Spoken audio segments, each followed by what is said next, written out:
Di episode 132, Xian mencoba mengulur waktu demi Xiaoyan bisa melepaskan teratai api pemusnahan. Serangan hantu tua Zaixing lebih dulu mengenai Xiaoyan. Serangan ini memberikan luka fatal mendekati kematian. Tapi di saat yang bersamaan, teratai api pemusnahan juga dilemparkan dan tepat mengenai hantu tua Zaixing.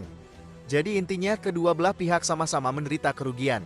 Xiaoyan dihancurkan hingga meridannya terputus. Begitu juga dengan hantu tua Zaixing yang tercabik-cabik. Di tengah ledakan teratai api pemusnahan yang menggema, meskipun compang-camping dan kehilangan satu lengan, nyatanya hantu tua Zaixing masih hidup. Ia diselamatkan oleh dua Tianzun yang baru saja tiba. Kedua Tianzun ini dikenal sebagai Tianzun hitam dan Tianzun putih. Kemunculan dua Tianzun hitam putih memberikan dampak telak bagi kelompok Xiaoyan. Tidak mungkin ada yang bisa melarikan diri tanpa pengorbanan. Tapi sepertinya ada pihak luar yang membantu kelompok Xiaoyan melarikan diri. Di sisi lain, di kejauhan, kelompok Xiaoyan keluar dari pecahan ruang. Xian terlihat pucat tapi fokus semua orang ada pada Xiaoyan. Yao Lao sendiri muncul dari cincin penyimpanan dan memeriksa keadaan Xiaoyan. Luka-luka yang diderita Xiaoyan sangat parah, pembuluh darahnya hancur dan 70% tulang Xiaoyan patah. Emosi Yao Lao meledak saat mengatakan itu. Jika ia tidak dihadang oleh Feng Zunze, kemungkinan Yao Lao akan kembali dan membuat perhitungan dengan aula jiwa. Namun yang lebih penting sekarang ialah perawatan Xiaoyan. Xiaoyan masih memiliki harapan. Jika itu orang lain, maka orang itu tidak mungkin selamat dari serangan mematikan hantu tua Zaixing, tapi konstitusi tubuh Xiaoyan unik. Setelah menyempurnakan api surgawi 3000 api yang membara, Xiaoyan juga memperoleh karakteristik si api. Kalian mungkin tahu kalau 3000 api yang membara juga disebut sebagai api abadi. Hal itu dikarenakan ia tidak pernah padam. Jadi selama masih ada kehidupan pada Xiaoyan, api surgawi abadi akan membantu Xiaoyan pulih. Hanya saja pemulihan akan sangat lambat mengingat Xiaoyan tidak sadarkan diri. Selain itu, Xiaoyan harus ditempatkan di wilayah yang memiliki kekuatan bintang yang padat agar penyembuhan 3000 api yang membara menjadi lebih cepat.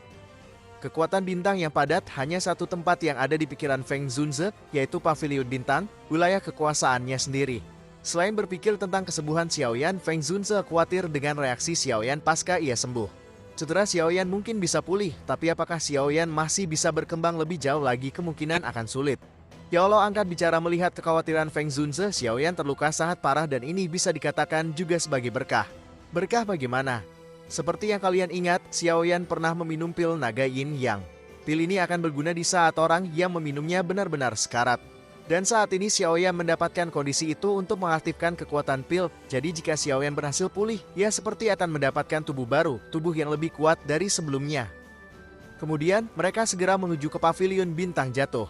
Pavilion Bintang Jatuh terletak di wilayah selatan dataran tengah, tepatnya di Pegunungan Bintang Langit.